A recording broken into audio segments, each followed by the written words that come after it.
اعوذ باللہ من الشیطان الرجیم بسم اللہ الرحمن الرحیم۔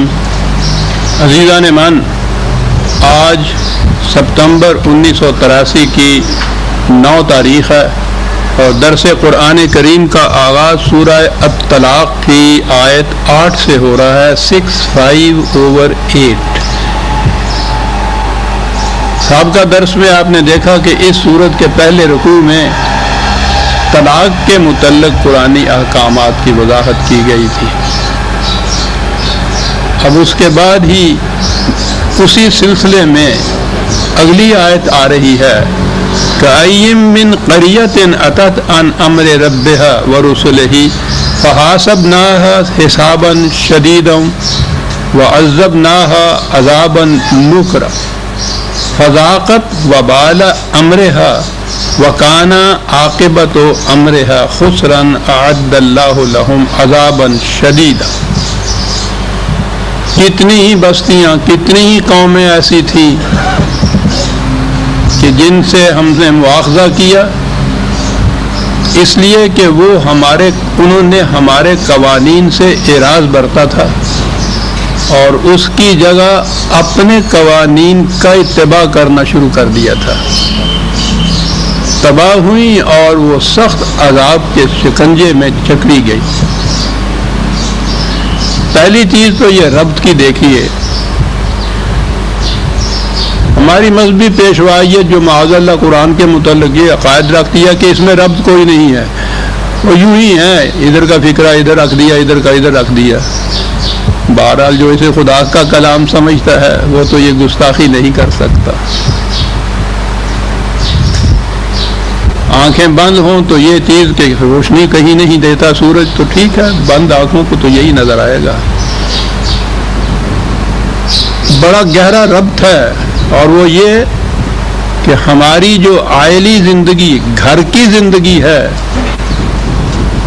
اس کا بڑا گہرا تعلق ہے قوموں کے تمدن کے ساتھ، قوموں کے انجام کے ساتھ، قوموں کی خوشحالی اور خوشگواری کے ساتھ۔ گھروں کی زندگی اگر پرسکون اور اطمینان بخش اور جنت فروش ہے، جسے قرآن کہتا ہے کہ جنت بن جاتی ہے ہمارے قوانین کے مطابق، گھر کی زندگی ہو تو وہ جنت ہو جاتی ہے۔ گھروں کی زندگی اگر جنت کی زندگی ہو تو معاشرہ خود بخود جنتی ہو جاتا ہے، قوم جنتی ہو جاتی ہے۔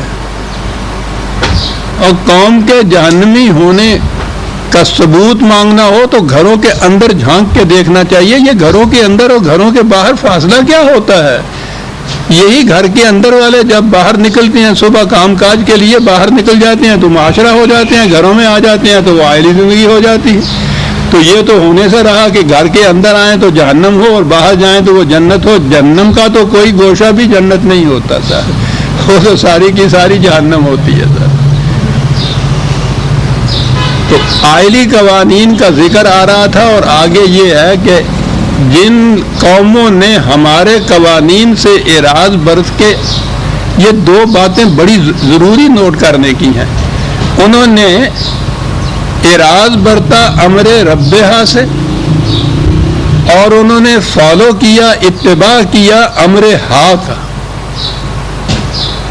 کیا بات ہے صاحب! گھر کی عائلی زندگی جو ہے اس کے لیے کچھ تو قانون و ضوابط وغیرہ ہوتے ہی ہیں نا۔ اب قرآن ان دونوں کے اندر ایک دوسرے کا تضاد دکھایا، ایک خدا کے بتائے ہوئے متعین فرمودہ قوانین اور پابندیاں، ایک انسانوں کی خود ساختہ قوانین۔ تو انہوں نے کہا کہ ہمارے قوانین کا اتباع کرتے تو وہ بستیاں جنت کی بستیاں بن جاتی، خوشحال زندگی بسر کرتی۔ انہوں نے انہیں چھوڑا، اپنے قوانین کے تابع یہی گھر کی زندگی بسر کرنی شروع کی، تباہی اور بربادی کا شکار ہو گئی تھا۔ آپ نے کبھی غور فرمایا کہ ہم جس عذاب جہنم میں گرفتار ہیں ان میں اس بات کا حصہ کس قدر گہرا ہے کہ ہماری گھروں کی زندگی قوانین خداوندی کی بجائے انسانوں کے خود ساختہ قوانین کے تابع بسر ہو رہی ہے۔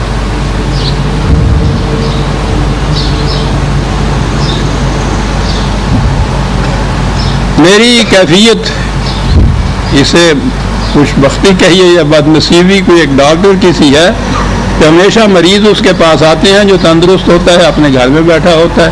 میرے ہاں احباب، بالخصوص میری بیٹیاں اکثر آتی رہتی ہیں، اور میرا اندازہ اب یہ ہے، اگر سروے کیا جائے تو شاید ہی 100 میں سے کوئی ایک گھر ایسا ہو ہمارے ہاں کا جو پرسکون بستا ہو۔ خود اگر پرسکون بھی بستا ہے تو اگر اس نے بیچارے نے کہیں بیٹی بیاہ دی ہے تو بس اس کے بعد پھر جو کیفیت پیدا ہوتی ہے، بیٹیوں کی زندگی، اپنی زندگی، مسلسل اس کے متعلق وہ جسے کہتے ہیں نا رونا رویا جاتا ہے، یہ ہوتا ہے۔ مشکل یہ ہے کہ جو قوانین رائج ہیں آپ کے ہاں، فقہ کے قوانین، ان کے تحت اصلاح کی کوئی صورت نہیں ہوتی۔ وہ نتیجہ یہ ہوتا ہے کہ وہ میری بیٹی بھی روتی ہے، میں بھی روتا ہوں، اور پھر ہم کمیشن بٹھاتے ہیں، انکوائری کمیٹیاں بٹھاتے ہیں یہ تحقیق کرنے کے لیے کہ معاشرہ جو ہے وہ پرسکون کیوں نہیں ہے۔ تحقیق یہاں سے شروع کرو کہ گھر ہمارے ہاں پہ پرسکون کیوں نہیں ہے، اور اس کی وجہ وہ قوانین ہیں جو انسانوں کے بنائے ہوئے ہیں، جن کو خدا کا قانون کہہ کے نافذ کیا جاتا ہے۔ نافذ نہ بھی کیا جائے تو یہ عجیب چیز ہے، شخصی حکومتیں اس قسم کے قوانین اپنے ہاں بنا دیتی ہیں، مملکتیں ختم ہوئیں، حکومتیں بھی مٹ گئیں، صاحب اقتدار باقی نہ رہے، ان کے بنائے ہوئے جو قوانین ہیں وہ امت کے سر پہ مسلط چلے آ رہے ہیں، اور عقیدہ پیدا کیا کہ یہ ناقابل تغیر ہیں، قیامت تک کے لیے یہ رائج رہیں گے۔ اب جب معاشرے میں یہ چیز عام ہو جائے تو اس کے بعد بڑی مشکل ہوتی ہے۔ کون جرأت کر سکتا ہے کہ ان میں کوئی تبدیلی پیدا کرے، ان کی جگہ کوئی اور قوانین لے آئے یا قوانین خداوندی رائج کرے؟ بڑی جرأت کی ضرورت ہے۔ معاشرہ میں مذہبی پیشوائیت کی گرفت اتنی بڑی ہوتی ہے کہ وہ کسی کو جسے کہتے ہیں چوں نہیں کرنے دیتے۔ حکومت کے قانون کی خلاف ورزی ہے، متعین ہے کہ عدالت میں مقدمہ چلے گا اور اس کے بعد مجرم ثابت ہوگا تو اتنی سزا ملے گی، کچھ تو تعین ہے نا۔ معاشرے میں کوئی ایسا قدم اٹھایا جائے میاں بیوی کی زندگی میں ہی جو ان قوانین کے خلاف ہو، جو ہمارے ہاں کی مذہبی پیشوائیت اسلامی قوانین کیا کہ نافذ، اس کے خلاف اگر یہ ہو تو معاشرے کے اندر رہنا محال ہو جاتا ہے اس کا۔ وہ سزا تو پھر بھی 2-4 مہینے 6 مہینے کی ہوگی، یہاں ساری عمر کی سزا بھگتنی پڑتی ہے۔ وہ میاں بیوی جی نہیں سکتے۔ میرے سامنے یہ کیسز آتے ہیں، خدا کے کسی قانون کی خلاف ورزی انہوں نے نہیں کی ہوئی ہوتی، ان کے قوانین کی چونکہ خلاف ورزی ہے، ان کا معاشرے میں رہنا محال ہو جاتا ہے، تنگ آ جاتے ہیں وہ۔ یہ کام آزاد ہے کوئی؟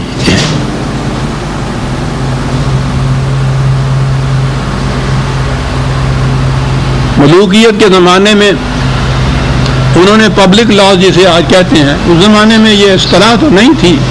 مملکت اور حکومت سے متعلق جو معاملات تھے وہ تو اپنے پاس انہوں نے رکھے۔ اب ان حضرات کے ساتھ جو مذہب کے اجارہ دار تھے، ان کے ساتھ مفاہمت بڑی ضروری تھی، ورنہ یہ ان کو کبھی ذل اللہ علی الارض نہ کہتے۔ محراب و منبر پہ کھڑے ہو کے ملوکیت کے حق میں دعائیں نہ مانگتے۔ یہ کس طرح سے ہوا؟ انہوں نے بانٹی مملکت، حکومت، پبلک لاز میں ہماری حکمرانی، پرسنل لاز میں تمہاری حکمرانی، اور قرآن کی روح سے، اسلام کی روح سے قوانین خداوندی کو 2 حصوں میں تقسیم کرنا بجائے خیج شرک۔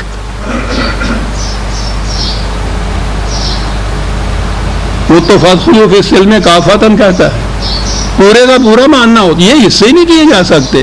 پرسنل لا اور پبلک لا کے معنی کیا ہیں؟ وہ یہی افراد ہیں جو پبلک بنتے ہیں، یہی ہیں ان کے پرسنل ہوتے ہیں، پرسنل لاز وہ ان کے ذمہ۔ اور وہ جتنے وہ پبلک لا والے جو تھے، مملکتیں، حکومتیں، سلاطین، خلفاء جن کو کہتے ہیں غلط فہمی سے، وہ تو ختم ہو گئے۔ یہ پرسنل لاز آپ کے چلے آ رہے ہیں ابھی تک. ہندوستان میں انگریز کی حکومت آئی, اس نے بھی یہ سمجھا کہ بہتر یہی ہے کہ اس کو ٹچ نہ کیا جائے. پبلک لاز تو اس نے اپنے بنائے, ان کے تابع یہ زندگی بسر کرتے چلے جا رہے تھے اطمینان سے. اندازہ لگائیے, انسانوں کے قوانین کے تابع زندگی بسر کرتے تھے اطمینان سے ہی نہیں, کہتے تھے کہ اسلام محفوظ ہے اس سے. کیوں؟ کیونکہ پرسنل لاز میں وہ دخل نہیں دیتے تھے, انہوں نے ان کے حوالے کر دیے. اس میں فتویٰ ان کا چلتا تھا, یہ مطمئن, اور اصل حکومت تو ان کی تھی. وہ تو کبھی کسی کو کوئی معاملہ پڑے پبلک لا کا تو جب جائے وہ کہیں عدالت میں وہاں جا کے کوئی فیصلے کرائے, اور یہ تو ہر روز کی بات تھی. گھروں کے اندر جو معاملات ان میں ان کی حکومت چلتی تھی.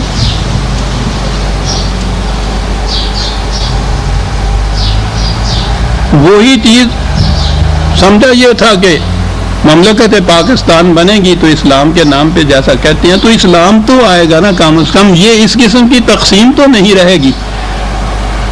اس تقسیم کی گرہیں اور مضبوط ہو گئی. آپ کے جو کانسٹیٹیوشن بنے تھے ان کے اندر یہ چیز موجود تھی, پبلک لا اور پرسنل لا کی.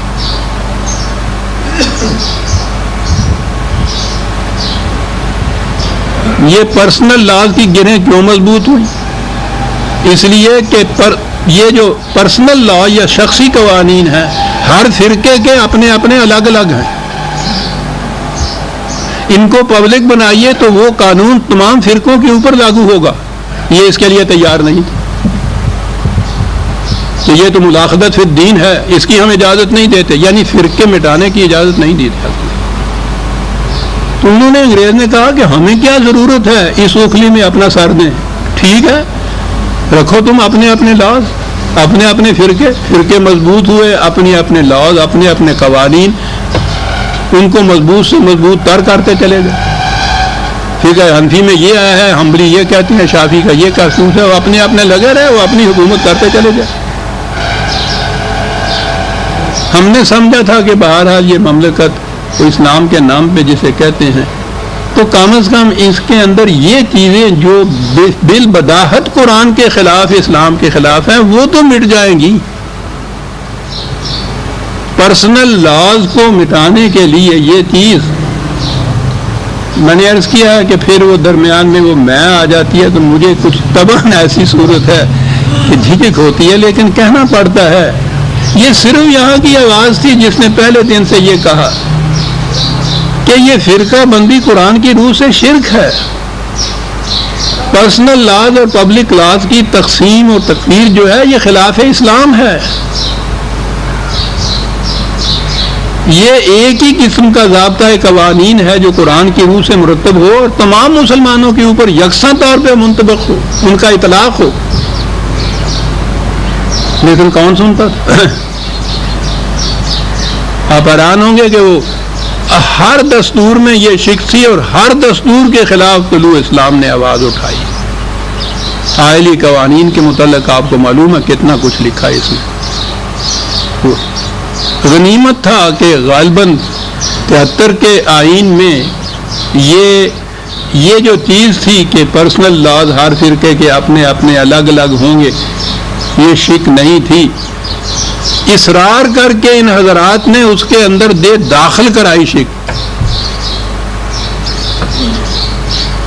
اب اس کے بعد آپ کے ہاں شرعی عدالتیں یہ قائم ہوئی.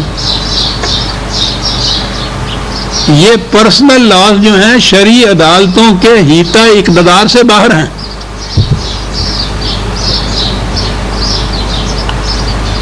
یعنی اور کسی پبلک لا کے متعلق آپ ان عدالتوں میں یہ دائر کر سکتے ہیں انصاف کے فلاں قانون کتاب و سنت کے خلاف, جیسا ان کی ٹرمز ہے, یہ اصطلاح ہے, اس کے خلاف ہے, یہ تو آپ کر سکتے ہیں. لیکن یہ کہ میرا نکاح جو ہے اس کے متعلق شرعی عدالت سے کہوں کہ کتاب و سنت کے مطابق یہ ہے, وہ وہیں کہتے ہیں کہ نہیں صاحب یہ ہمارے حیطہ اقتدار سے باہر ہے. یعنی یہ شرعی عدالت کے حیطہ اقتدار سے بھی باہر ہے. تو الگ عدالتیں ان کے یہاں کی الگ ہو گئی نا. نکاح طلاق پبلک لاز پرسنل لاز کے متعلق کوئی معاملہ آپ نے حل کرانا ہو تو وہ ان کی طرف ہی جانا ہوگا، نہ حکومت کی طرف، نہ حکومت کی شرعی عدالت کی طرف آپ جا سکتے ہیں۔ کبھی غور فرمایا آپ نے یہ کہ یہ کون سا اسلام ہے؟ وہاں نہیں آپ جا سکتے۔ نتیجہ اس کا ظاہر ہے، جب جیسا میں نے عرض کیا ہے، مجھے جو تجربہ ہوتا ہے اس میں نے دیکھا ہے کہ وہ میں بس استثناء کرنی ہوتی ہے، شاید ہی 1% کوئی گھر ایسا ہوگا جو کہیں پرسکون ہو اور خوشحال ہو، مطمئن ہو، ورنہ ہر گھر کے اندر کوئی نہ کوئی پرابلم، اور پرابلم وہ انہی قوانین کی پیدا کردہ ہوتی ہے جنہیں اسلام کا قانون کہہ کے نافذ کیا جا رہا ہے، پرسنل لاز۔ اور ہم نہیں عزیزان من، ہمارے ہاں تو کسی قسم کی ریسرچ یا تحقیق وہ ممنوع ہے، کیونکہ عقل و فکر سے کام لینا جو ہے شریعت کے معاملے میں وہ تو حرام ہے۔ مغرب کی اقوام نے اپنے ہاں حالانکہ ان کی معاشرتی زندگی جو ہے وہ بے حد جہنم کی، انہوں نے یہ تحقیق کی ہے اور انہوں نے یہ اس نتیجے پہ وہ پہنچے ہیں کہ یہ جو تعلقات ہیں مرد عورت کے تعلقات، ان کا اثر قوموں کے تمدن پہ اتنا پڑتا ہے کہ اگر یہ خراب ہو جائے تو وہ اس نتیجے پہ پہنچے ہیں کہ وہ قوم زیادہ سے زیادہ 100 سال تک زندہ رہ سکتی ہے، پھر وہ تباہ ہو جاتی ہے۔ یہ ان کی ریسرچ ہے، اور یہاں قرآن کی کیفیت یہ ہے، کیا بات ہے صاحب اس آسمانی کتاب کی، کہ وہ طلاق کے متعلق قوانین کا ذکر کرنے کے فوری بعد یہ کہتا ہے کہ کتنی ہی قومیں تھیں جو تباہ ہو گئیں، اس لیے کہ انہوں نے ان آئلی زندگی کے متعلق خدا کے قوانین کی بجائے اپنے قوانین کا اتباع کیا۔ اور پھر دیکھیے کتنا ہے، فَحَاسَبْنَاهَا حِسَابًا شَدِيدًا عَذَّبْنَاهَا عَذَابًا نُكْرًا أَعَدَّ اللَّهُ لَهُمْ عَذَابًا شَدِيدًا عَاقِبَةُ أَمْرِهَا خُسْرًا۔ ایک ہی آیت کے اندر 3-4 دفعہ اس عذاب کا ذکر، تباہی کا ذکر، ہلاکت کا ذکر آ رہا ہے کہ خدا کے قوانین جو پرسنل لاز یا آئلی زندگی کے متعلق تھے ان کی بجائے انسانوں کے بنائے ہوئے قوانین کا اتباع کیا، تو یہ کیفیت ہوگی قوموں کی۔ اور ہمیں تو تاریخ سے پوچھنے کی ضرورت نہیں ہے، صورت بھی حالم پرس اپنے آپ پہ بیت رہی ہے، گزر رہی ہے ہمارے اوپر یہ صورت۔ ایک طلاق کا ہی مسئلہ جو میں نے پچھلے دن آپ کو بتایا تھا، جو وہ اس نے غصے میں آگے کہا جی میں نے 3 دفعہ کہہ دیا طلاق طلاق طلاق، اس کے بعد صاحب فتویٰ مل گیا کہ اب اس بیچاری معصوم کو حلالہ کرنا پڑے گا۔ سوچئے تو صحیح،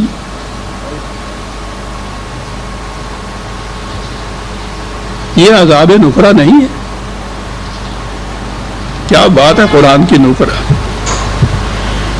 جو نہ کہیں دیکھا نہ سنا گیا ہو۔ کہا کہ یہ کیفیت ہے۔ پھر میں عرض کروں، قرآن کا اعجاز ہے، ایک طرف ہے عطت عن امر ربہا، انہوں نے سرکشی برتی خدا کے قوانین سے، اتباع کیا انہوں نے امرہا، اپنے قوانین بنا کے ان کا اتباع کیا۔ اب دیکھیے کس طرح سے قانون دونوں میں فرق کرتا ہے، یعنی لا قانونیت کی زندگی نہیں ہے یہ جو بسر ہو رہی ہے، قانون میں فرق بتا رہا ہے۔ خدا کے متعین فرمودہ قوانین، انسانوں کے خود ساختہ قوانین۔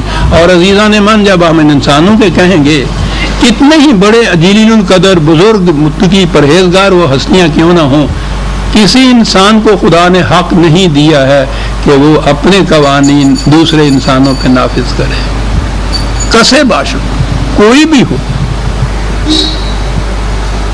ان کی تعظیم، ان کی تکریم ہمارے سر آنکھوں کے اوپر، وہ تھے بزرگ، لیکن یہ تو کسی کو حق حاصل نہیں، کسی انسان کو 1000 سال پہلے وہ ایک اپنے ہاں ایک قانون بنا دے اور قیامت تک کے انسانوں کے اوپر ان کو رائج کر دے، ان کی آزادیاں سلب کر لے اس معاملے کے اندر۔ خدا کو صرف یہ حق حاصل ہے جس نے انسان کو آزاد پیدا کیا، اس کی آزادی پہ جو پابندیاں عائد کرنی تھی وہ اس نے عائد کی ہیں. اس نے تو یہاں کہا ہے کہ کسی بشر کو اس کا حق حاصل نہیں ہے. وہی جو آیت بار بار آیا کرتی ہے، ما کان لبشر ان یؤتیہ اللہ الکتاب والحکم والنبوۃ، کہ اس کو ضابطہ قوانین اس کے پاس ہو، حق حکومت ہو، نبوت بھی کیوں نہ اس کو مل گئی ہو، اور وہ لوگوں سے کہے کہ تم خدا کے نہیں میرے احکام کی اطاعت کرو. کسی انسان کو حق حاصل نہیں ہے. وہ تو نبوت کو بھی درمیان میں لا رہا ہے. تو امر ہا اور امر رب ہا جو تھا، میں نے یہی عرض کیا کہ دیکھیے کیا فرق کر جاتا ہے قرآن. اور عالی زندگی کے ساتھ یہ کچھ ہوا. اور اس کے بعد فاتقوا اللہ، قوانین خداوندی کی نگہداشت کرو. کن سے کہہ رہا ہے؟ یا اولی الالباب، اے ارباب عقل و دانش. مخاطب کیا جا رہا ہے ارباب عقل و دانش، یعنی دیکھیے قرآن، الذین آمنو، اے ارباب عقل و دانش جو تم غور و فکر کے بعد ایمان لے آئے ہوئے ہو خدا پر اور اس کی کتاب پر. تو یہاں تو اولو الالباب اور آمنو دونوں جتنے بھی ہیں وہ تو اکٹھے ہیں. اولو الالباب اگر عقل و فکر کی روح سے نہیں تو قرآن تو اس ایمان کو ایمان ہی تسلیم نہیں کرتا. اور یہاں یہ جو معاملات ہیں، یہ قوانین یا فقہ کی باتیں، ان میں عقل و فکر کو دخل دینا جو ہے ممنوع ہے. قرآن ایمان کے لیے عقل و فکر شرط میں تھا. الذین آمنو کی تعریف وہ یہ کہتا ہے یا اولی الالباب. اور الباب بھی جو ہے وہ تو پھر اور بھی آگے چلی بات یہ لب الباب بھی تو آپ نے لفظ سنا ہوگا نا.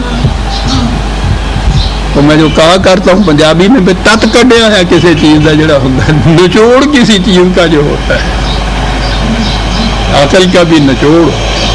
وہ کون ہے؟ الذین آمنوا قد انزل اللہ الیکم ذکرا رسولا یتلو علیکم آیات اللہ مبینات. خدا نے تمہاری طرف ایک ضابطہ قوانین نافذ کر دیا، ایک رسول بھیج دیا. ضابطہ قوانین ایسے ہی نہیں کہ وہ چٹانوں پہ لکھ کے دے دیا تمہیں، یا یوں ہی کہیں کتاب میں لکھ کے دے دیا کہ وہ رکھا رہے. اس ضابطے کو نافذ کرنے والی ایک اتھارٹی ہونی چاہیے، اس کو سمجھانے والا ہونا چاہیے. رسول ساتھ ہم نے اپنی طرف سے بھیج دیا، وہ خدا کے قوانین کو تم تک پہنچاتا ہے. اور وہ دوسرے مقامات جو ہیں یعلمہم الکتاب والحکمہ، وہ تعلیم دیتا ہے تمہیں قانون کی والحکمت. قانون کے پیچھے دی وائی آف اٹ، کیوں ایسا ہے قانون، اس کے اندر اس سے ریشنل جسے کہتے ہیں اس کی بتاتا ہے، اس کا ریزن بتاتا ہے کہ یہ کیوں قانون ایسا ہم نے نافذ کیا.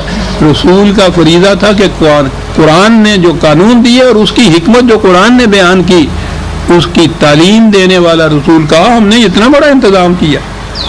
یہ سب کچھ کاہے کے لیے کیا؟ لِيُخْرِجَ الَّذِينَ آمَنُوا وَعَمِلُوا الصَّالِحَاتِ مِنَ الظُّلُمَاتِ إِلَى النُّورِ، تاکہ انہیں جو اس طرح ایمان لائیں اور وہ صحیح کام کریں انہیں تاریکیوں سے نکال کر روشنی کی طرف لے آئے. یہ تھا مقصد اس قرآن کا اور اس تعلیم نبوی صلی اللہ علیہ وسلم کا، کہ انہیں تاریکیاں جمع ہے، تاریکیوں سے نکال کر روشنی کی طرف لے آئے. آپ دیکھتے ہیں کہ ہم کن تاریکیوں کے اندر ٹامک ٹوئیاں مار رہے ہیں. ایک ایک پرابلم آئلی زندگی کی آپ لے لیجئے، جو پرابلم ارائز ہوتی ہے اس کا صحیح حل سلیوشن آپ کو نہیں ملتا ہے ذہنی طور پر. کہا جاتا ہے کہ یہ شریعت کے خلاف ہے، آپ پھر اس تاریکی کے اندر رہتے ہیں. وہ تو تاریکی مٹے گی، ہٹے گی تو روشنی آئے گی، روشنی آئے گی تو تاریکی مٹے گی نا. یہ روشنی کو آنے نہیں دیتے، یہ بند کمرے کے اندر جہاں تاریکی ہے ماچس جلانے نہیں دیتے. روشنی تو ایسی چیز ہے، اتنا بڑا کمرہ بھی کیوں نہ ہو، ایک چھوٹی سی ماچس بھی جلا لیجئے جعل حق وزهق الباطل ان الباطل کان زہوقا. روشنی آئی وہ اتنی سی بھی کیوں نہ ہو تو تاریکی چلی جائے گی. تاریکی کی تو فطرت کے اندر ہے کہ روشنی آئے تو وہ چلی جائے. یعنی وہ تاریکی مستقل بھی ذات نہیں خود ہوتی, روشنی کے نہ ہونے کا نام ہوتا ہے. اور یہ تو پھر عربی زبان ہے. ظلمات جس لفظ سے نکلا ہے, ظلم جس کو کہتے ہیں, ظلمات کے معنی یعنی وہ مقام جہاں روشنی ہونی چاہیے اور روشنی نہ ہو اسے کہتے ہیں تاریک ظلمات. تو کم از کم یہ جو ایمان کا دعویٰ کرنے والی قوم ہے, ان کے ہاں تو یہ روشنی ہونی چاہیے تھی نا. وہ تو نور دیا ہے اس نے, قرآن کو نور کہا ہے اس نے, ان کے گھر میں ہے. لیکن اب جو اس نور کو غلافوں میں بند کر کے طاق کے اوپر رکھ دیا جائے تو اس کا کیا علاج؟ جہاں روشنی ہونی چاہیے وہاں روشنی نہ ہو تو اس کو کہتے ہیں ظلم یا ظلمات. طریقہ اس کا, روشنی کی ایک کرن لے آئیے, تاریکی کا عبور ہو جائے گی. طاغوت کی کوشش یہ ہوتی ہے کہ وہ ایک کرن روشنی کی آنے نہ پائے وہاں. آیات اللہ مبینات, کیا بات ہے, واضح ہیں خدا کے قوانین, الجھاؤ نہیں اس میں, پیچیدگی نہیں ہے, ابہام نہیں ہے, ایہام نہیں ہے, واضح ہیں, مبینات ہیں. مبینات خود بھی واضح اور واضح کرنے والی ہر چیز کو. لِيُخْرِجَ الَّذِينَ آمَنُوا وَعَمِلُوا الصَّالِحَاتِ مِنَ الظُّلُمَاتِ إِلَى النُّورِ وَمَن يُؤْمِن بِاللَّهِ وَيَعْمَلْ صَالِحًا يُدْخِلْهُ جَنَّاتٍ تَجْرِي مِن تَحْتِهَا الْأَنْهَارُ خَالِدِينَ فِيهَا أَبَدًا قَدْ أَحْسَنَ اللَّهُ لَهُ رِزْقًا. اور جو اس طرح سے ایمان لے آئے خدا کے قوانین کو اور ان کو اپنی زندگی کا ضابطہ حیات بنا لے تو انہیں خدا پھر ایسی جنت کی زندگی عطا کر دیتا ہے. آپ نے دیکھا کہ وہ آئلی قوانین کے ذکر میں چلی آ رہی ہے بات. دوسرے مقام پہ ہے, غالباً سورہ بقرہ میں ہی ہے, کہ جو ہم کہہ رہے ہیں اس کے مطابق آپ کی زندگی آئلی ہو تو کہہ رہا ہے کہ خدا تمہیں جنت کی طرف دعوت دے رہا ہے اور یہ لوگ تمہیں جہنم کی طرف بلا رہے ہیں. اور یہاں بھی کہا کہ اس کے مطابق زندگی بسر کرو گے تو جنت کی زندگی تمہاری ہو جائے گی. یہاں بھی جنت کی زندگی, اور جس کی یہاں جنت کی زندگی ہے عاقبت میں بھی جنت کی زندگی.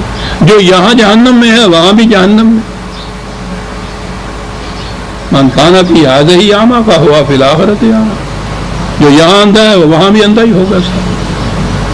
جنت کی زندگی دے دے کر, سدا بہار جنت کی زندگی, خزان آشنا ابدی جنت کی زندگی. یعنی جب تک ان قوانین پہ عمل کرتے رہو گے اس جنت کی خوشگواریوں میں سرسبزیوں میں فرق نہیں آئے گا. قد احسن اللہ لہ رزق, کتنا اچھا سامان زیست خدا نے دیا اس شخص کو. اس کا نام رزق رکھا ہے خدا نے, سامان زیست. اللہ الذی, پھر قرآن آگے اسی اپنے انداز پہ شہادت پیش کر رہا ہے کہ ہمارے قانون کے مطابق زندگی بسر کرنے سے کس قدر پرسکون ہوتا ہے, کس قدر کامیابیاں ہوتی ہیں. یہ خارجی کائنات, باہر کی زندگی, قوانین خداوندی وہاں بھی ہیں جن کو آپ قوانین فطرت کہتے ہیں. خدا کے قوانین ہیں وہ, ہم نے نام الگ رکھا ہے ان کا. فرق یہ ہے کہ وہاں ان چیزوں کو اس کا اختیار نہیں ہے کہ وہ خدا کے قانون کے مطابق زندگی بسر کریں یا اپنے قوانین کے مطابق کریں. وہ اپنے قوانین بنا ہی نہیں سکتی. تو خدا کے قوانین کے مطابق زندگی بسر کرنے سے کس قسم کا ماحول پیدا ہوتا ہے, وہ فوراً باہر کی زندگی, یونیورسل لاز, کائناتی زندگی جو ہے اس کی طرف توجہ تمہاری مبذول کراتا ہے. کتنے عظیم کر رہے ہیں اللہ الذی خلق سبع سماوات. تو یہ چھوٹے چھوٹے سے انسان بادشاہی کیا ہے, عظیم الشان ان کروں کی طرف ذرا دیکھیے. قانون خداوندی کے اتباع سے, اور ہم عزیزان من کیا سمجھ سکیں گے کہ یہ کرے, یہ خارجی یونیورس, یہ شہاب ثاقب,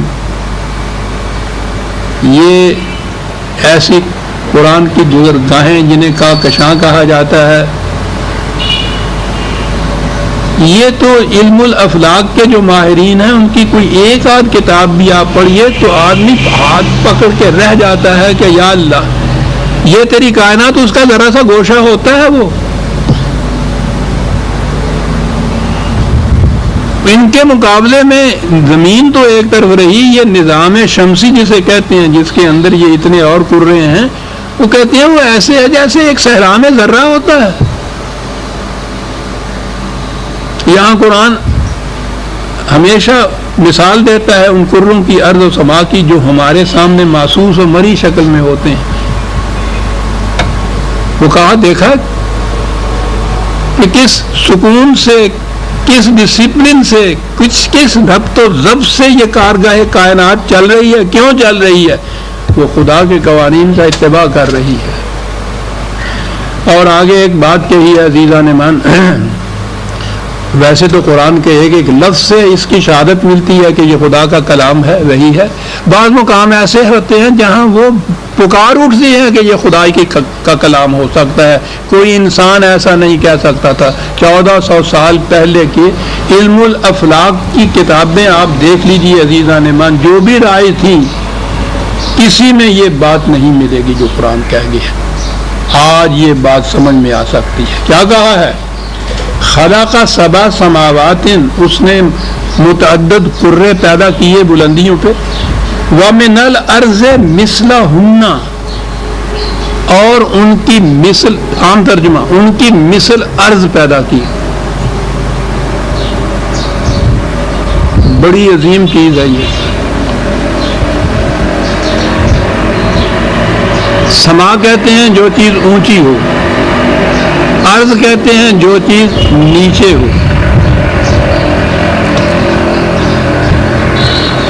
یہاں کہا ہے کہ ہر سماعت کے مثل ایک ارض ہے. یہ اونچی اور نیچی جو ہے اصطلاح میں اسے کہیں گے یہ اضافی چیز ہوتی ہے، یعنی کسی چیز سے نیچی ہوگی نا. وہ سمجھ لیے نا آپ نے، کسی چیز سے اونچی ہوگی نا. آپ تین چیزیں اگر آپ اوپر نیچے رکھیں گے، درمیان کی چیز اوپر کی چیز کی نسبت سے نیچے ہوگی، نیچے کی چیز کی نسبت سے اوپر ہوگی. قرآن کہتا ہے کہ جسے تم سما اوپر کی چیز کہتے ہو، اس سے جو نیچے کا قرہ ہے وہ اس کی عرض ہے. یہ عرض ایک سما ہے نیچے والے قرے کے، یہ اس کی عرض ہے، یہ اس کا سما ہے. اللہ کہا کہ فی ذات ہی نہ سما سما ہے نہ عرض عرض ہے. یہ تو جس سما کو آپ دیکھو اس کے نیچے کا قرہ جو ہے وہ اس کی عرض ہے، اور اس سے نیچے ایک قرہ ہے، یہ اس قرے کی سما ہے، وہ قرہ اس کی عرض ہے. عزیزان من، اس کو تو جیمز جین ہی اپریشیٹ کر سکتا ہے. وجد میں آ جاتے ہیں یہ یورپ کے محققین، ان کے سامنے جب قرآن کی کوئی آیت آ جاتی ہے. ان قروں کے متعلق یہ چیز کہنا 1400 سال پہلے، وہ بھی عرب کی سرزمین میں، جہاں مکے جیسے شہر میں جو مرکزی مقام تھا سارے عرب کا، کہا جاتا ہے کہ 17 آدمی تھے جو نوشت و خوان جانتے تھے. تعلیم تو بہت بڑی چیز ہوتی ہے. 1400 سال پہلے کا زمانہ، دنیا بھر میں کہیں بھی علم الافلاق میں یہ بات نہیں وہاں ملتی. وہ تو بیت الموسی نظام تھا. فرصت ہو تو میں بتاؤں کہ وہ کیا مانتے تھے.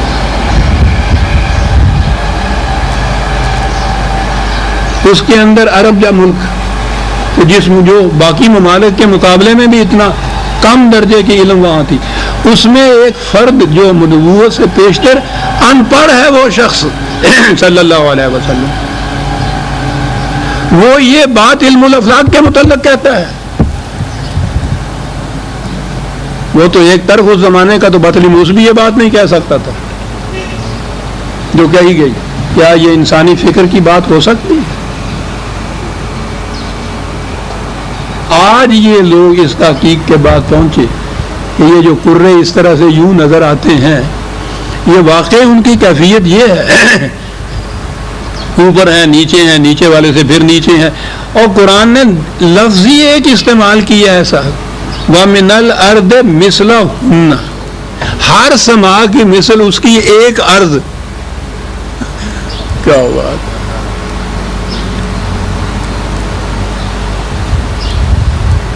لا ریب, یہ انسانی فکر کی تخلیق نہیں ہو سکتا.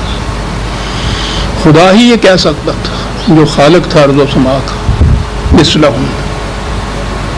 لیکن ہم ان چیزوں کو کیا جانے, ہم تو آج بھی چاند دیکھتے ہیں تو بند کمرے کے اندر میٹنگ کر کے دیکھتے ہیں جی, کمیٹی مقرر کی ہوئی جاتی ہے سر. یتنزل الامر بینہن, اور اس تمام فضا کے اندر اس کا امر. دیکھا وہ امر کا لفظ کہاں کہاں چلا آ رہا ہے. وہ آئلی زندگی کے قوانین بھی امر رب, اس کے متعلق کہا کہ اگر ان کے مطابق معاشرہ ہو تو کس حسن و خوبی سے چلے گا, باہر کی کائنات دیکھی. یہاں بھی کہا کہ یہ اس طرح سے چل رہے ہیں حسن و خوبی سے, امر و رب کے متحد چل رہے ہیں. ان کے مابین بھی خدا اپنا امر نافذ کر رہا ہے, یہ ہے امر رب. لِتَعْلَمُوا أَنَّ اللَّهَ عَلَى كُلِّ شَيْءٍ قَدِيرٌ وَأَنَّ اللَّهَ قَدْ أَحَاطَ بِكُلِّ شَيْءٍ عِلْمًا, تاکہ تم تحقیق کرو, غور و فکر کرو تو یہ حقیقت تمہارے سامنے آ جائے کہ اللہ تعالیٰ نے ہر شے کے لیے قوانین مقرر کر دیے ہیں, اور وہ قوانین جو ہیں سکھا شاہی اور دھاندلی نہیں, معاذ اللہ, وہ بِكُلِّ شَيْءٍ عِلْمًا صاحب, علم پر مبنی ہیں وہ سارے قوانین اس کے. تو پوچھا یہ کہ دیکھو تو صحیح, جب باہر کے اتنے عظیم القدر جسوں کروں کے اندر جو اتباع کرتے ہیں خداوندی, یہ سکون و اطمینان ہے, اس کے ہاں کوئی ایسی کری نہیں ہے جو آ کے روئے کہ مجھے 3 دفعہ اس نے طلاق کہہ دیا اور میرا تباہ کر دیا مجھے. کائنات کے کسی کرے میں یہ بات نہیں آتی سر. وہاں کوئی کسی دوسرے کرے کو طلاق نہیں کہتا سر. کہا دیکھا ہمارا امر رب ان کے اندر چل رہا ہے, دیکھا کس طرح سے یہ نظام چل رہا ہے سر. اور اسی سے ان اللہ قد احاط بکل شیء علما, یہ قوانین علم پر مبنی ہے. کہیں کہا کہ یہ حکمت پر مبنی ہے, واضح ہے. ان چیزوں کے متعلق پھر میں عرض کر دوں کہ یہ نہیں کہ خدا نے کوئی اپنی صفات بیان کی ہیں, ہم ایسے ہیں, ہماری قوت ایسی ہے. بیان کیے ہیں کہ اگر ہمارے نام کے اوپر تم نے بھی کوئی مملکت کا یا حکومت قائم کرنی ہے تو اس کے قوانین کو ایسا ہونا چاہیے, علم پر مبنی ہو, حکمت پر مبنی ہو, جو پوچھے تم ایکسپلین کر سکو کہ ایسا کیوں قانون بنایا گیا ہے, اس کے نتائج قانون کے, اس قانون کی صداقت کی کا ثبوت بن جائیں. یہ جو آتی ہیں نا خدا کی صفات, بالخصوص میں نے اب کئی دفعہ کہا ہے, آیات کے آخر میں جو صفت خداوندی ایک آتی ہے وہ بڑی عظیم شے ہوتی ہے, اس میں گہرائی بھی ہوتی ہے, گہرائی بھی ہوتی ہے. کہ تمہارے قوانین جو بننے چاہیے یہاں, ان قوانین کو نافذ کرنے کے لیے جو ہم نے بھیجے ہیں, ان میں تمہیں بتانا ہوگا کہ یہ کیوں ایسا بنایا گیا ہے, کیوں یوں نافذ کیا گیا ہے. علم کی بنا پہ ہوگا, حکمت کی بنا پر ہوگا, مبینات ہوں گے, وہ واضح ہوں گے, ابہام نہیں اس کے اندر ہوگا. تاکہ تمہیں یہ تعلم کے معنی کیا ہے, تاکہ تمہیں معلوم ہو جائے. تو معلوم ہو جائے تو پھر کیا ہو, ہمیں تو خیر یہ معلوم ہی نہیں ہوتا, ریسرچ ہی کبھی نہیں ہم کرتے. معلوم بھی اگر ہو جائے کہ یہ اس طرح سے چلتی ہیں تو پھر کیا. اگلی بات یہ ہے کہ جب معلوم ہو جائے تمہیں تو تمہیں یہ ہو کہ ہمارے قوانین ایسے ہونے چاہیے, ہماری مملکتیں ایسی ہونی چاہیے. سورہ الطلاق کی آخری آیت کی عزیزان ایمان, اس کے بعد سورہ التحریم شروع ہوتی ہے, 66ویں سورت. بسم اللہ الرحمن الرحیم. اس سورہ کی پہلی ہی آیت میں بڑی ایک اہم چیز ہے اور بڑی ہی غور طلب چیز ہے, اور متنازع بھی ہے. وہ تو ہوتا ہی ہے ہمارے ہاں, تنازع نہ پیدا کیے جائے تو فرقے کیسے پیدا ہو سکتے ہیں. فرقہ کے معنی ہے الگ الگ رہنا. وہ تو تنازع سے ہی ہوتا ہے، کبھی صلح سے بھی الگ الگ رہتا ہے کوئی. بسم اللہ الرحمن الرحیم. یا ایھا النبی، خطاب ہے نبی اکرم صلی اللہ علیہ وسلم سے.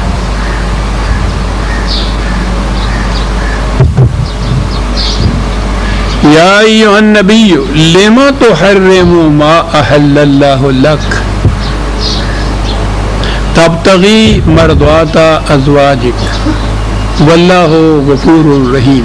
بات پہلے اتنی ہو، عام ترجمے کے اعتبار سے اے نبی، خدا نے جو حلال کیا اسے تو نے اپنے لیے حرام کیوں قرار دے دیا؟ اپنی بعض بیویوں کی پسندیدگی کی خاطر. یہ ہے جی عام ترجمہ کیا جاتا ہے. پہلی بات تو یہ کہ اگر حرام کے معنی وہ لیے جائیں کہ جو ابدی طور پر کوئی چیز حرام ہوتی ہے جسے خدا نے کہا ہے کہ ہم نے حرام قرار دے دی تمہارے اوپر. مثلا قرآن نے کہا ہے کہ ماؤں سے نکاح کرنا ہم نے حرام قرار دیا، تو اب حرام کے معنی واضح ہو گئے. کسی حالت میں کسی صورت میں ابدی طور پر قیامت تک نہیں ہو سکتا. ہر ایک کے لیے یہ چیز ہے، یہ ہے حرمت. لحم خنزیر حرام قرار دے دیا تو وہ حرمت ہو گئی. لیکن یہ لفظ جو ہے، ایک تو حرام وہ ہے جو خدا نے حرام قرار دیا، ابدی طور پر جو چیز حرام ہو گئی. اس کے عام معنی ہوتے ہیں ممانعت کر لینا، کوئی پابندی عائد کر لینا. اور اس کے لیے تو ہمارے ہاں، اب میں نے عرض کیا نا کہ ہم تو کبھی الفاظ پہ غور نہیں کرتے. یہ جو احرام باندھا جاتا ہے حج کے لیے،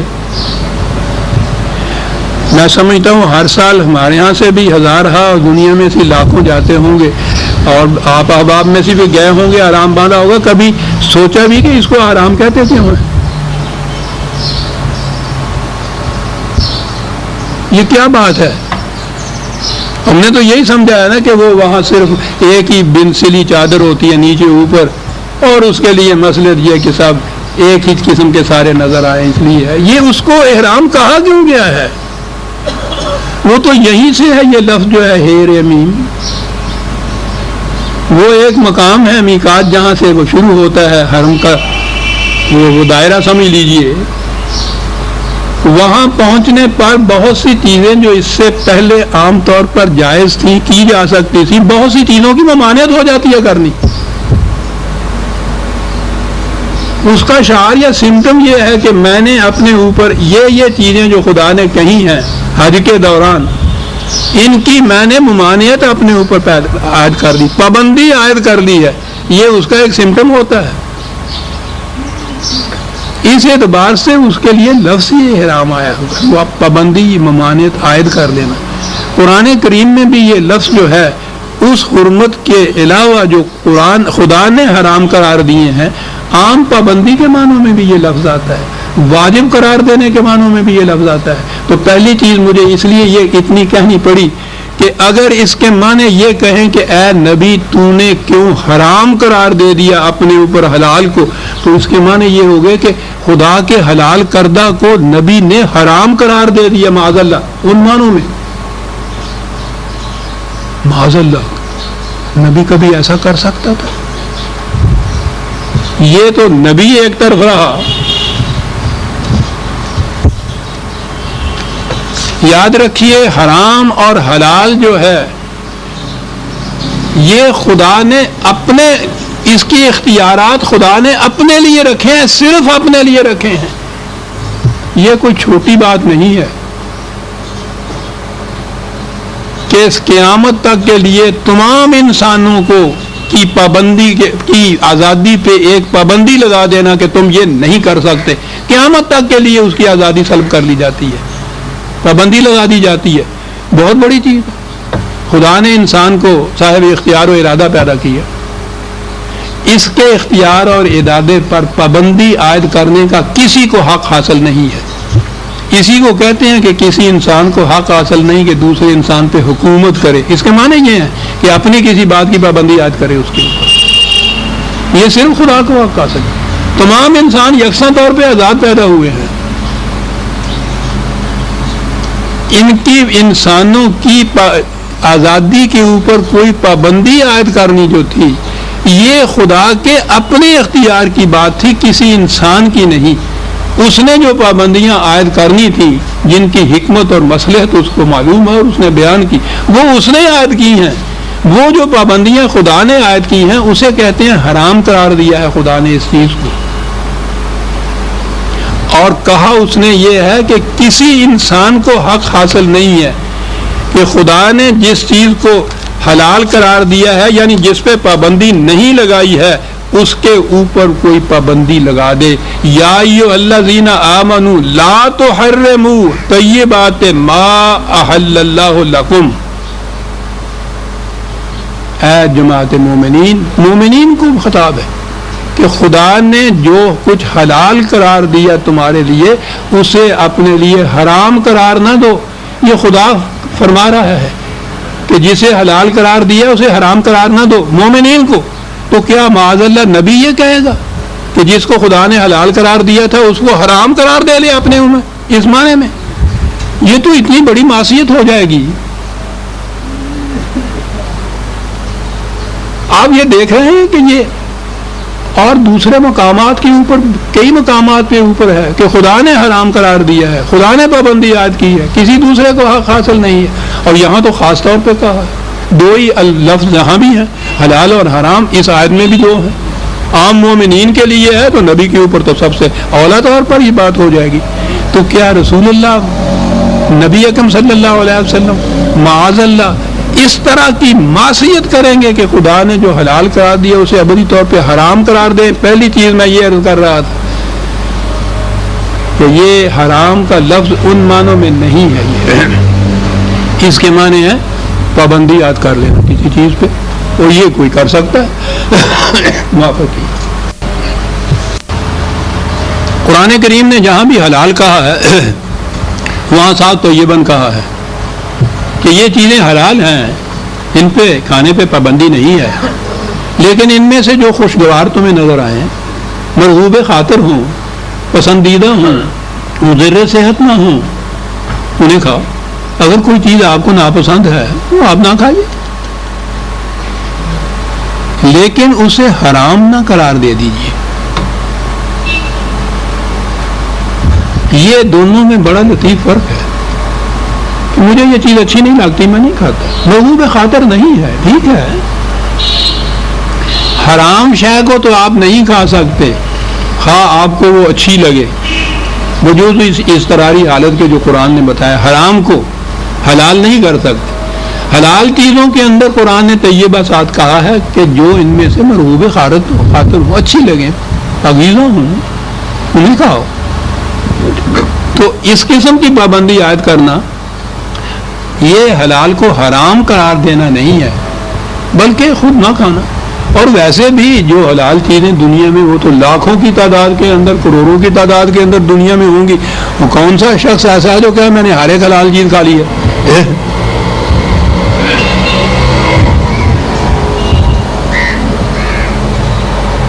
تو اس لیے یہ جو چیز ہے نا, کسی چیز کے متعلق یہ کہنا کہ مجھے وہ اچھی نہیں لگتی, میرے مزاج کے خلاف ہے, مجھے ایگری نہیں کرتی, مجھے موافق نہیں آتی, روز ہم یہ کہتے ہیں, تو وہ حرام قرار دینا نہیں ہے, اپنے اوپر پابندی عائد کر دینا. یہ اس معنی میں یہ چیز تھی. ایک چیز جس پہ پابندی نہیں تھی, اے رسول تو نے اپنے اوپر یہ پابندی عائد کر لی. اب سوال یہ پیدا ہوا کہ جب صورت یہ ہے کہ عام مومنین جو ہیں ان کو بھی یہ اجازت ہے کہ حلال میں سے جو پسندیدہ خاطر ہو, مرغوب خاطر ہو, طیب ہو, وہ کھائے, نہیں ہے اس کو چھوڑ دے. رسول اللہ نے بھی صلی اللہ علیہ وسلم اگر کسی چیز کے متعلق یہ کیا تو یہ تنبیہ کیوں آ گئی انہیں خاص طور پہ؟ اس کی وجہ تھی نبی کا عمل جو ہے وہ آگے چل کر ایک اور شکل اختیار کرتا ہے, اور قرآن نے خود بتا دیا. یہودیوں نے یہ کہا ان کے ہاں یہ اونٹ کا گوشت حرام ہے. ادھر جب قرآن آیا تو اس نے یہ گوشت حلال قرار دیا. انہوں نے اعتراض کیا تھا کہ ہمارے ہاں ایک چیز حرام ہے تو تمہارے ہاں وہ کیسے حلال قرار دے دی گئی؟ قرآن نے بتایا کہ ذرا اپنی تورات کو، اپنی تاریخ کو پڑھو. خدا نے اسے حرام نہیں قرار دیا تھا. حضرت یعقوب علیہ السلام کو یہ پسند نہیں تھا تو انہوں نے اپنی ناپسندیدگی کی وجہ سے کہا تھا کہ میں نہیں کھاتا. یہ قرآن نے کہا ہے کہ نبی کے اس عمل کا نتیجہ یہ نکلا کہ بعد میں اس کی امت نے یہ سمجھا کہ یہ حرام ہی ہوگا، جب ہی چھوڑا تھا نا ہمارے نبی نے. قرآن نے یہ تصریح کر دی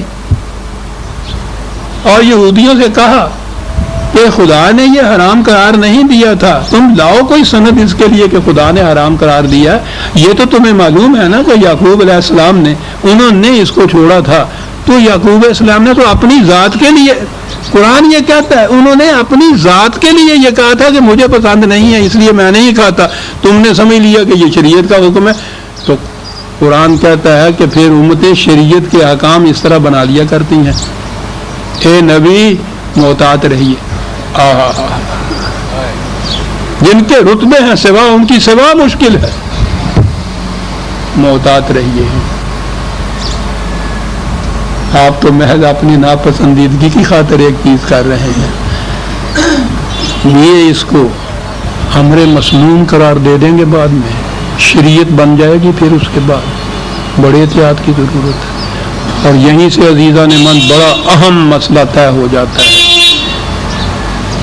نبی اکرم صلی اللہ علیہ وسلم کی حیات طیبہ زندگی جو ہے،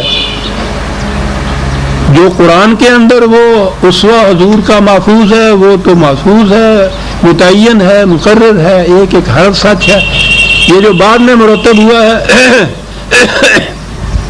200-250 سال بعد جا کر زبانی روایات کے ذریعے، تاریخ بھی زبانی لکھی ہوئی. رسول اللہ صلی اللہ علیہ وسلم نے یہ فرمایا، حضور نے یہ کیا، حضور نے اس کو منطبق کر کے نہیں دیا.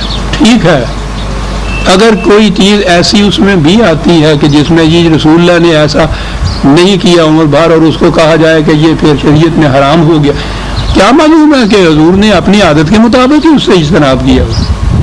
یہ کہیں نہیں ہے ہماری کتب روایات یا تاریخ میں جسے کیس لاء کہتے ہیں کہ یہ بتایا ہوا ہو کہ حالات یہ تھے، اس کی وجہ یہ تھی، اس کی بنا پہ حضور نے یہ فرمایا، یہ کہا. یہ نہیں ہے.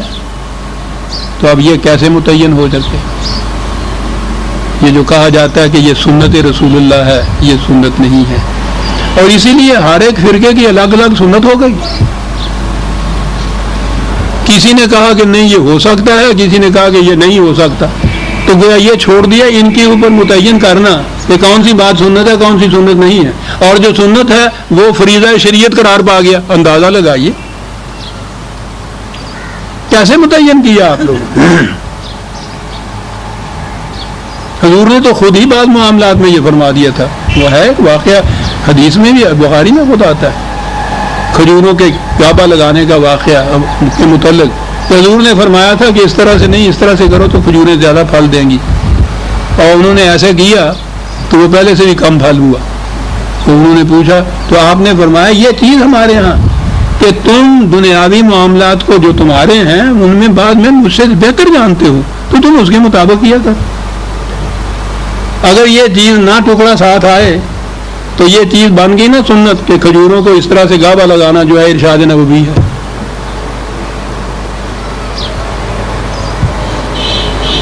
یہ بڑا اہم سوال ہے یہ متعین کرنے کا. اور اس کے تعین کرنے کے لیے یہ چیز خود خدا نے بتا دی کہ نبی کوئی بات قرآن کے خلاف نہیں کرتا تھا. ٹچ سٹون اور معیار آ گیا ہمارے سامنے. جو کچھ بھی منسوب کیا جائے روایات میں یا تاریخ میں رسول اللہ کی طرف، اسے دیکھ لیجئے کہ قرآن کے مطابق ہے یا اس کے خلاف ہے. کوئی چیز جو قرآن کے خلاف ہے، اس بات سے کہ رسول کبھی قرآن کے خلاف نہیں کرتے تھے بلا تعمل مسترد کر دیجئے کہ یہ نہیں میرے نبی کی ہو سکتی، میرا رسول ایسا نہیں کر سکتا، اس نے ایسا نہیں کیا ہوگا، یقیناً نہیں کیا ہوگا. 1000 بخاری اور مسلم کہتے رہے خدا کہتا ہے کہ رسول قرآن کے خلاف نہیں کہتا تھا. رسول ہمارا ایمان ہے کہ رسول نے کبھی معصیت خداوندی نہیں کی. ہم منسوب نہیں کر سکتے رسول کی طرف. عزیزان من جو میرے متعلق کہا جاتا ہے کہ منکر حدیث، انکار حدیث نہیں ہے. انکار یہ ہے کہ اس بات کو رسول اللہ کی طرف منسوب ہی نہیں کیا جا سکتا. یہ حدیث نبوی ہو نہیں سکتی. یہ نہیں کہ مانتا ہوں کہ یہ حدیث ہے اور میں کہتا ہوں میں نہیں مانتا، معاذ اللہ معاذ اللہ. کس مسلمان کو یہ جرت ہو سکتی ہے؟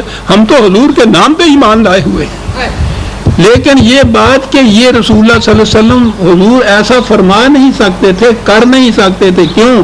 قرآن کے خلاف ہے اور اس کی شہادت خدا دیتا ہے. اور قرآن میں نبی اکرم صلی اللہ علیہ وسلم کے یہ قول 2-3 دفعہ موجود ہے کہ اگر میں بھی خدا کے کسی حکم کے خلاف کروں تو میں بھی اس کے عذاب سے نہیں بچ سکتا. تو ہمارے پاس تو معیار آ گیا. لہذا لیما تو حرما، یہ میں نے اس لیے کہا عزیزان من بڑی اہم آیت ہے اور پوچھو نہیں 1000 برس میں اس کے متعلق کیا کچھ ہوتا چلا آ رہا ہے. تو حرم کے معنی پہلے حرام قرار دینا ہوا، پھر آگے ابھی 2-3 منٹ ہیں اور بات کر دوں. عقیدہ یہ ہے کہ رسول اللہ صلی اللہ علیہ وسلم جو کچھ بھی کرتے تھے کہتے تھے وہ بھی وحی ہوتا تھا. یہ ایک عقیدہ ہے. وہ ساری وحی قرآن کے اندر نہیں آ گئی، قرآن کے باہر بھی ہے اور وہ ان روایات یا حدیث کے اندر ہے. خارج از قرآن وحی، 2 قسم کی وحی. لہذا جو چیزیں بھی رسول اللہ کی کہی جائیں خواہ وہ کتب روایات یا حدیث میں آئیں تو وہ بھی وحی. اسے وحی خفی کہا جاتا ہے، غیر مکتوب کہا جاتا ہے، غیر مطلوع کہا جاتا ہے. تلاوت نہیں ہوتی تھی، لکھی نہیں گئی، لیکن وہ وحی. جب عقیدہ یہ ہو کہ وحی کی روح سے وہ کرتے تھے، اب آگے ان کے لیے مشکل. لما تو حرم ما احل اللہ لک، تو حضور نے جو چیز حرام قرار دی تھی اپنے اوپر وحی کی روح سے کی تھی نا اس عقیدے کے مطابق. تو یہ عجیب قسم کی وحی ہے کہ ادھر حضور سے کہتی ہے کہ اس کو حرام قرار دے لو. آپ نے حرام قرار دیا تو اس کے اوپر کہا کہ لما تو حرم ما احل اللہ، اور کیوں حرام قرار دیا اس کو؟ ہاں اب مشکل بات. یعنی خود ہی یہ چیزیں اپنے ہاں بیڑیاں تیار کرتے ہیں، اندر بیٹھے ہوئے ہیں، کنڈی لگائی ہوئی ہے، رو رہے ہیں کہ نکلیں کیسے. وہ اپنی لگائی ہوئی کنڈی کھولو کہ جی نہیں یہ بڑی مقدس ہے، تو روتے رہو. یعنی یہ الجھاؤ، آپ غور فرمایا نا، یہ الجھاؤ. پہلے کہا کہ حرام قرار دے دیا رسول اللہ نے، کچھ آگے بات آئے گی کہ کیا حرام قرار دے دیا. عقیدہ بنایا کہ حضور کا ہر عمل وحی پہ مبنی ہوتا تھا، حرام قرار دیا تو وحی کے مطابق ہوگا نا. یہ تو وحی کے مطابق حرام قرار دیا اور وحی یہ کہہ رہی ہے کہ یہ کیوں تم نے حرام قرار دی. بس پھر باتیں چل نکلی. یہ نہیں کھڑے ہو کے سوچا کہ وہ عقیدہ ہی غلط تھا. وہ تو اپنی جگہ ٹھیک ہے. اس کے ٹھیک ہونے کی سند کیا ہے؟ امام شافعی نے فرمایا ہے. چلیے جناب، خدا جو مرضی فرماتا رہے. بحث اس کے اوپر میں نے گزارش کیا تھا نا کہ پہلی آیت ہی آپ کے ہاں اتنی اہم ہے. اہم کیا ہے؟ وہ تو ہماری بنائی ہوئی مشکلات ہیں. 1000 برس سے آپ کے ہاں تفاسیر کتب، ان چیزوں کے اندر ان کی ڈسکشن دیکھیے، ان کی باتیں دیکھیے، ان چیزوں پہ ہیں. وہ پہلا نقطہ جو ہے ڈور کو سلجھا رہے ہیں اور سرا ملتا نہیں. سرا تو یہ تھا کہ وہ عقیدہ غلط ہے جو تم کہہ رہے ہو.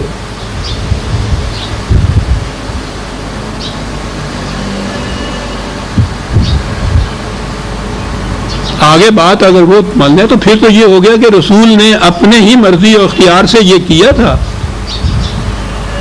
وہ جو ان کا ہے کہ کیا کیا تھا، حرام قرار دیا تھا. خدا نے کہا کہ کیوں حرام کیا. یہاں تک تو بات اتنی سی ہو گئی کہ رسول اللہ نے ایسا کیوں عمل کیا جو حرام تھا. لیکن یہ تو نہ ہوا نا کہ خدا کی وحی کے مطابق حرام قرار دیا اور خدا نے کیا کیوں ایسا کیا تم نے.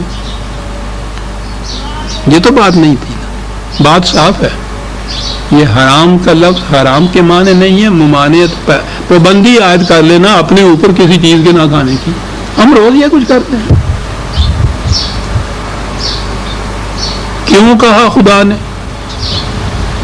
کہ آپ کی حیثیت، آپ کا مرتبہ کچھ اور ہے. آپ نے یہ چیز اپنے لیے ہی ناگواری طبیعت کے مطابق یہ کی، ہو سکتا ہے کہ اس کے متعلق جیسا کہ ہو چکا ہوا ہے قرآن نے، اسی لیے وہ پریسیڈنٹ جو ہے وہ کوٹ کر دیا قرآن کے اندر کہ ایسا ہو چکا ہے پہلے کہ ایک نبی نے اپنی ذات پر ایک چیز کو حرام قرار دیا یا ممانعت اس کی قرار دی، امت نے بعد میں سمجھ لیا کہ یہ خدا کا حکم تھا اور وہ سنت حضرت یعقوب علیہ السلام کی مطابق انہوں نے شریعت میں یہ حکم داری کر لیا۔ یہودیوں کے ہاں ابدی طور پر گوشت اونٹ کا جو ہے وہ حرام ہے، اور یہ بات مسلمانوں سے ہوتی تھی ان کی، خدا نے کہا وہ یہ چیز تھی، اس طرح سے ہوا، اس لیے رسول اللہ صلی اللہ علیہ وسلم سے کہا گیا کہ ایسا آپ نے جو کیا ہے، عام انسان کو ایسا کر لے تو اس کے اس عمل کو یہ نہیں کہا جائے گا کہ یہ خدا کی طرف سے حکم تھا، آپ کے اس عمل کے متعلق یہ چیز کی جا سکتی ہے جو پہلے ہو چکا ہوا ہے، یہ نہیں کرنی چاہیے آپ کو۔ اب اگلی بات یہ ہوئی کہ وہ تھی کیا بات، اور وقت ہو گیا، ہاتھوں بھی لمبی، آئندہ درس میں ہم اس کو لیں گے۔ سورہ التحریم کی پہلی ہی آیت ہے ہمارے سامنے، ربنا تقبل منا انک انت السمیع العلیم۔ شکریہ۔